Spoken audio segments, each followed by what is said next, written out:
George Floyd was a fucking criminal. There's all this outpour crying from the black community saying that Black Lives Matter. And then there's other people that say all lives matter. And then there's people like me. Nope, that is not true. The lives of people like Peter Scully, the notorious Australian child pornographer, does not matter. He is a piece of shit. Peter Scully should be sentenced to death.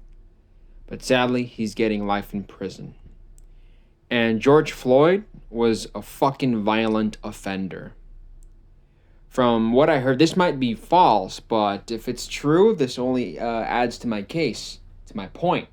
Supposedly, George Floyd was under the influence, but if he wasn't under the influence, he still had a criminal record, a violent criminal record. He was pretty much a career criminal from what I've heard. But the news doesn't really like to talk too much about that. So, George Floyd was a worthless piece of shit. And the world might be safer now because he's dead. And that's the truth. And the thing is that since the video of his death was caught on tape, that inspired many other motherfuckers to start riots and create millions of dollars in damages throughout the United States.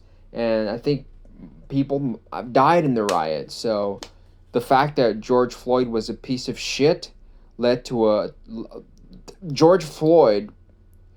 He was a piece of shit, and he did so many things, and that possibly ended up with these other people dying in the riots. Millions of damages because of this motherfucker George Floyd. If George Floyd was a law-abiding citizen and just listened to the cops and not be a little bitch saying, "I can't breathe, I feel claustrophobic," well, motherfucker, if he would have listened to the cops and got into the fucking cruiser, did everything the cops told him to, he would have been alive. I think it's a good thing that he died.